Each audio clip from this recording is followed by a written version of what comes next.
Hello, everybody. It's been a very long time.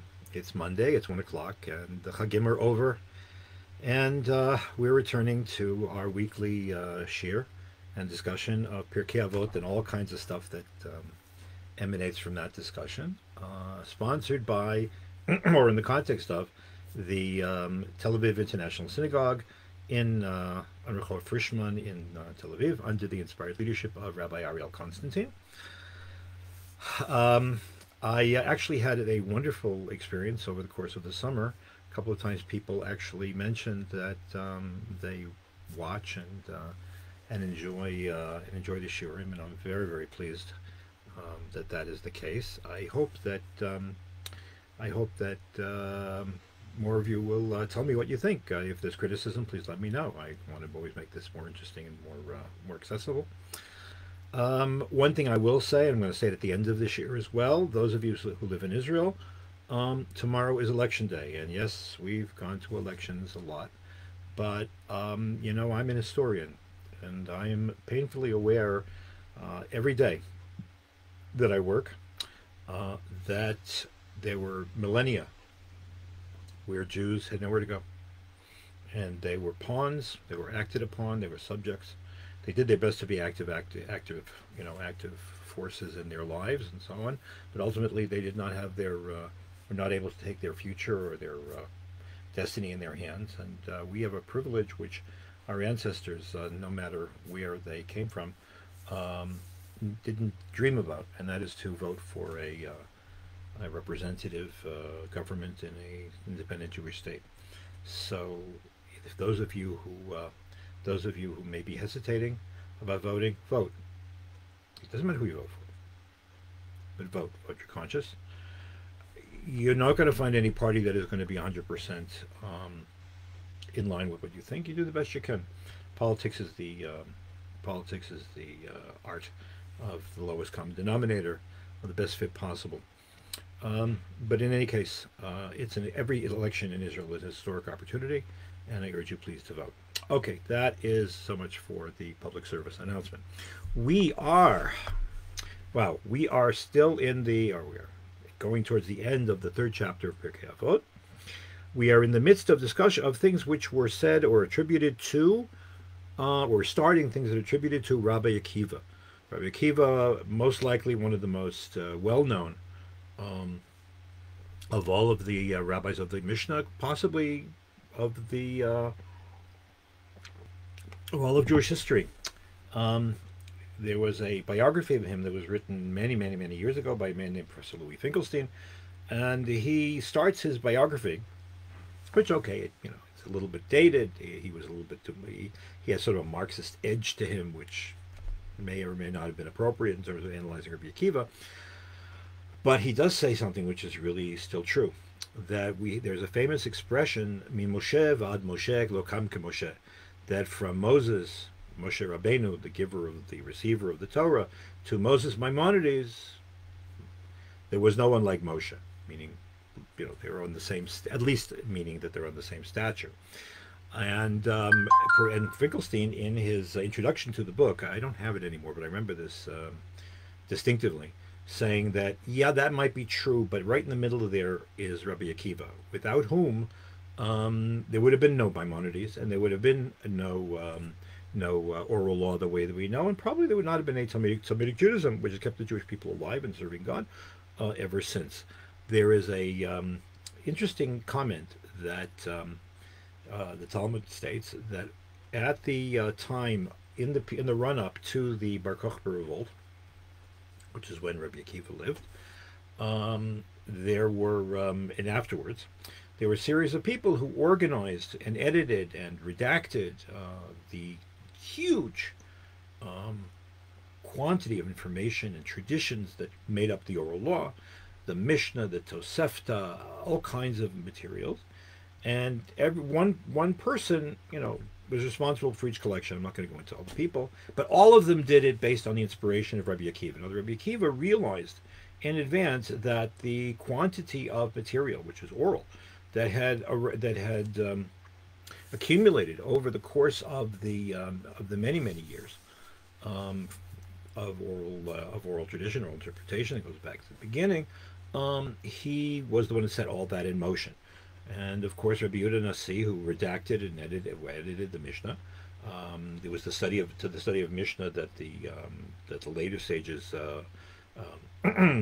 assigned themselves, and that created the Talmud. The Talmud is the fountain from which all of subsequent Judaism emerges. So he was a very significant person per se. So everything that came afterward would comes from him. And given that, okay, so that's number one. Number two, given the fact that Rabbi Akiva did not come from the most elite or aristocratic lineage. On the contrary, he himself, or most likely his parents, were converts. And yet here is this figure who dominates all of Jewish law and lore. Tells us a lot about at least properly should be, the fundamentally democratic nature of Judaism. There is a place, perhaps it might very well be overstated. There is a place for lineage, people, nice families, and so on. But that should never be a bar to achievement, ever. So here, in fact, you see that Rabbi Akiva, for whom we owe everything, did not come from, he came from very modest circumstances. According to the story, he in fact he was illiterate until he was 40 years old. And that should tell us everything about the open door policy that the Torah world must have. And in fact, I would take it one step further. I think that the vitality of traditional Judaism must ultimately be measured to the degree that it is open to the welcoming and to the acceptance and the integration and to the giving of opportunities to people who did not come from Orthodox families. Those areas that close off end up drying out, or should. So that's lesson number 2 from Rabbi Akiva. Lesson number 3 is, of course, that he has a political side to him. He was I think it's fair to say, historians have different opinions about this. I think it's fair to say that he was the ideologue, the religious ideologue behind the Bar Kokhba revolt. Whether you like it or whether you don't like it, it's a fact, which also tells you something about his standing. Even though he came from a family of converts, he very much felt himself to be an integrated member of the Jewish people, and dreamed of the liberation of the Jews from the burden of Roman oppression. He was horrified by the actions of Hadrian to turn Jerusalem into a pagan city, to build a pagan temple on the site of the Beit HaMikdash, and so on. Interestingly, and this will end this little introduction. There is and sometimes scholars like to say, well, the stories that you have in the Talmud about this one and that one, the other one, they're not always accurate and so on. So sometimes you find the confirmation of stories in the Talmud from very unusual places. So one of the more interesting things about Bar Kokhba, one of the things they tell about Bar Kokhba, is the fact they found in Ein Gedi letters near Ein Gedi, in caves, in Bar Kokhba caves. Near Ein Gedi, they found a series of letters from Bar Kokhba, from Shimon Bar Kozba, as he signed his name, describing how he wanted the army to make sure that forces that were located in the area of El Arub should send, or Arabia, should send willows and other things for providing the 4 species, for the Arba Minim, for lulav and etrog, for soldiers who were in the Ein Gedi area, which is it's a nice hike to the south.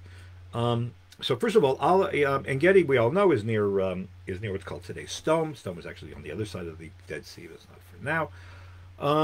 And En Gedi sits on those of you who don't know, sits on the Dead Sea. Rabbi, the place of the Aravot, of the willows, is apparently a little area which is presently occupied by a Palestinian town uh, called El Arub. So you see with the word, and there were Jewish forces there, and the reason why it's called El Arub is because they used to grow Aravot there, willows. So the point of all of this is to El Arub is between Gush Etzion and Hebron. Um, Closer actually to Gush Etzion. The point is that the Arba'a Minim, the four species that we took on Sukkot just a couple of weeks ago, figured in the calculus, in the religious calculus of Bar Kokhba's army. Why am I bothering you with all this? Um, One of the most wonderful projects that has been completed in recent days has been the publication of the commentary of Rav Adin Steinsaltz to the Mishnah. It's a big set. Recently was published in Hebrew. They are presently working on an English translation. And is in order to have people become aware or familiar with this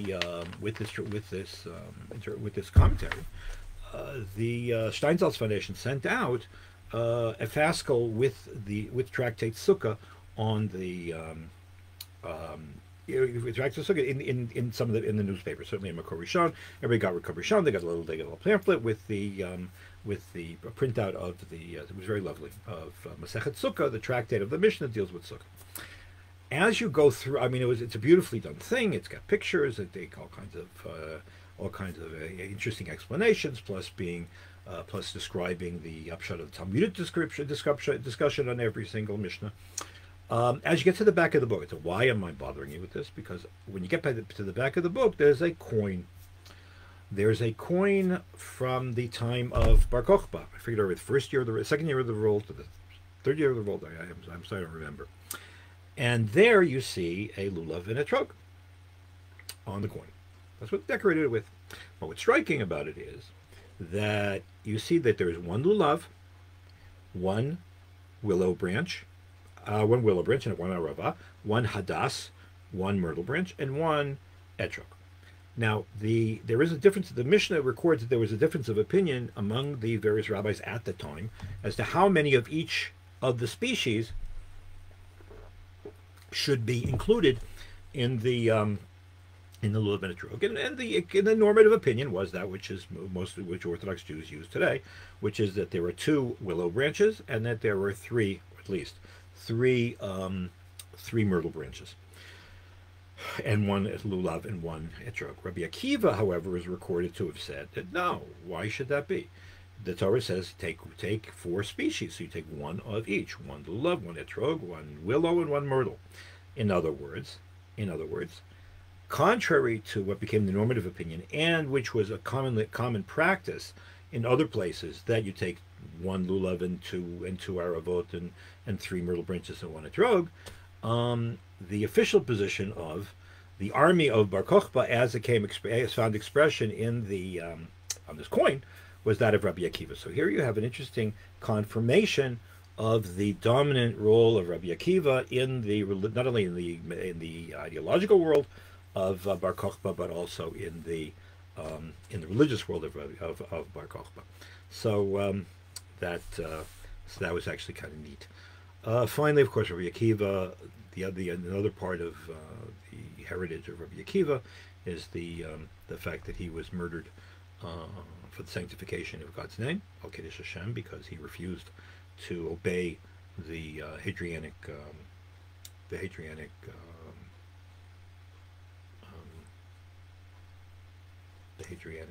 edicts against the study of Torah, and he was flayed alive, apparently in Caesarea, by the order of the Romans. But he was the first person recorded to have died with the words Shema Yisrael on his lips. Reminds me that This is BC, before Corona. So a number of years ago, the UNESCO voted that Jerusalem has no significance to Jewish people. It's a Palestinian heritage site, and only a Palestinian heritage site. So I wrote an article, a retort, an article to which it was published in Avot at the time, one of Israel's major papers, in which I, pointed out that the what the people at UNESCO effectively are trying to do is to complete the work of Hadrian. Hadrian wanted to literally wipe the land of Israel and its history from any connection with the Jewish people. It was Hadrian who took the name, who refused to call the area Galil or Judea. He says called Palestine, named after the Philistines, who were the blood enemies of the Jews in the time of the judges and the time of David HaMelech. And Jerusalem was going to be called Ilia Capitolina, named after his family, and also the Jupiter of the Capitoline, who was the chief god of Rome. And this is simply, that was part of the same, the UNESCO is doing nothing different than that which Hadrian was trying to do. If he could wipe out the Jewish people, he could wipe out Jewish memory of the land of Israel, connection to the land of Israel, then maybe he would be able to have political, silent, quiet, industrial quiet in his realm. So that was what was published. The problem was that I was really sorry that this happened, because at the time there was an extra paragraph that they cut off. And the paragraph that they cut off, I mentioned that just then there was an exhibit at the Israel Museum about Hadrian, and it turns out, ironically, that one of the most striking statues of Hadrian actually was found here in Israel, near Caesarea, and it's in the Israel Museum. So I said, you can relax, because where is Hadrian still? Hadrian is in the Israel Museum, and we're still here. So that's not one of those nice sort of Jewish pat yourself on the back references. Okay, let us go to see what he says. This is Mishnah 13, Mishnah Yud Gimel. Rabbi Akiva says we're going to have to take our time with this, because it's another one of these Mishnayot, which, even though they're short, they divide into smaller subsections. Each one deserves a separate discussion. Rabbi Akiva Omer. Rabbi Akiva was wont to say, Schok. Schok can mean gaming. Schok can mean laughter. Schok can mean frivolity. Okay. The kalut rosh is another form of frivolity. Okay, it's not clearly defined by the Mishnah, but that's the two go. There's always two sides of the same coin. Margilim le'erva. If one indulges oneself in frivolity, gaming maybe, then that will lead to sexual impropriety. Okay. Masoret, siag laTorah. Tradition is a fence around the Torah. That's interesting. We'll have to, when we come back to this, because this is a very loaded. The question of Masorah and its role in Jewish law is a matter of ongoing debate in recent decades, but certainly in recent years.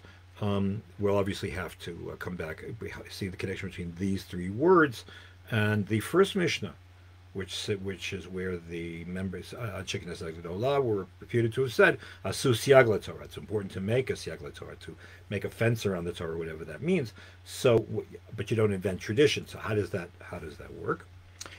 Masrot siag laosher. If you give your tithes, we're back in Israel here. We're back.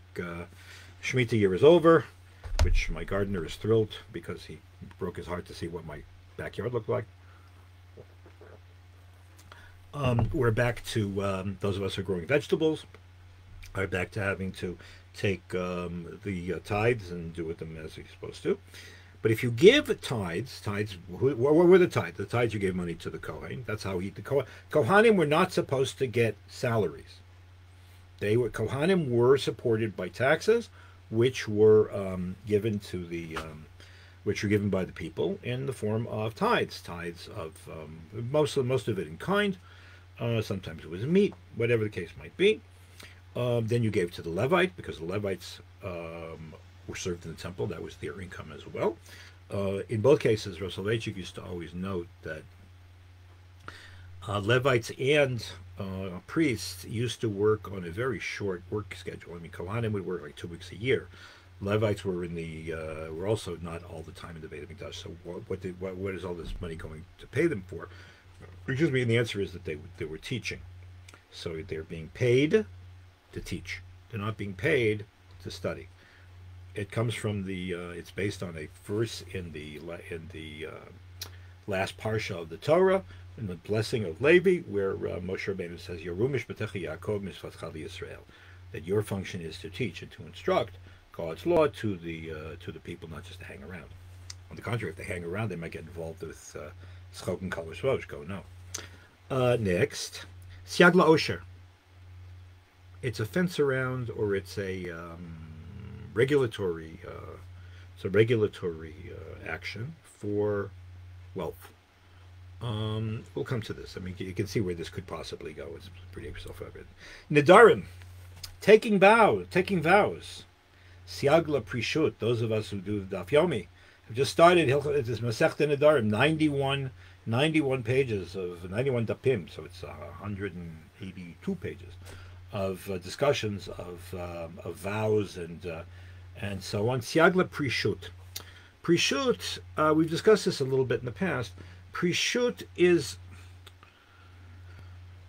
I don't want to say asceticism or self-denial, because while it is included in Prishut, that's a more extreme expression of Prishut. Anything in which you sort of any way in which you restrict yourself in terms of your possessions, in terms of your modes of enjoyment, and so on, is called prishut. And there's a broad spectrum how that could work. Nidarim siagla prishut. Vows are generally, in fact, traditionally, we don't live in a world of vows. We don't live in a world of that's very ascetic either. I'm writing an essay now about a book that's being published about Jewish religious Zionist perspectives on the Shoah 70 years later. And we're not used to denying ourselves anything,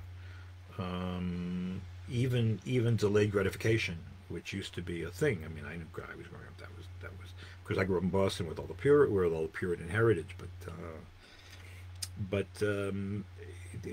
nevertheless, there is the impulse to make with less, to be able to concentrate more on the spiritual side of things. Is definitely a Jewish value. It certainly exists in Judaism. It's not supposed to be extreme. We'll see this in Maimonides when we get there. And the way that people would do it would be to tie themselves, to bind themselves to doing without this or donating that through a vow. Vows and oaths, especially vows, were a permanent part of Jewish life. I'd say up until the 20th century, people made vows and they took them very, very seriously. The violation of a vow, according to Chazal, is accompanied by the very, very serious retribution by God, if you have it, just to get a sense of to what degree vows were important. Go and take a look at the third part of Yeridea. The traditional volumes of Shulchan Aruch they have Yeridea, which is 1/4 of the total, divided into 3 volumes. At the beginning of the third volume is a section on the laws of vows, and you see it takes up it's a huge section of that volume, and you see how much that is. We'll talk about this as we go and get back to it. And siag lechochma shtika, and the best way to protect or to make a fence around wisdom is to be quiet. Now I call your attention to the fact that it's very striking that this is that the way that the Mishnah is formulated.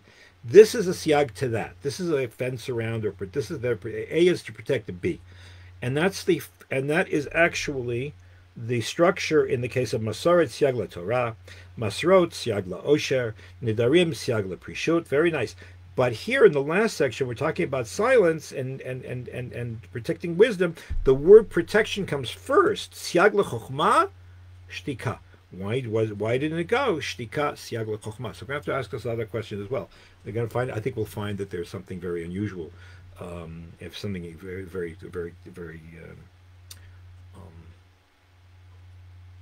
telling in the shift in the formulation. And in general, I think it's important to always keep in mind, especially when it comes to Torah Sheba'al Peh, the way that things were formulated was very, very thoughtful. If you can, as Rabbi Soloveitchik would say, if you can say it in 4 words, you don't say it in 5. You can say it in 3 words, you don't say it in 4. And also the order of, as with Psukim, there was this attempt to be as careful and as precise as possible in formulating parts of the Torah Sheba'al Peh, the same way along the lines that we assume about the economy of writing that marks our assumptions about the text of the Torah and the Tanakh in general, based on what Aristotle. Well, it's actually a reworking of Aristotle. What Rav Sajigon once said: "God and nature do nothing in vain."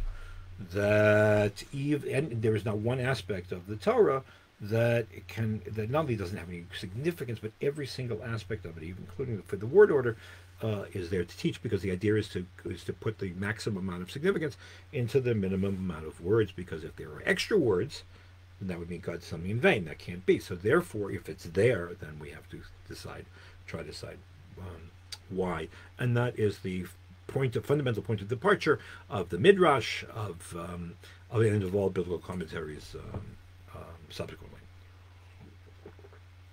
Okay.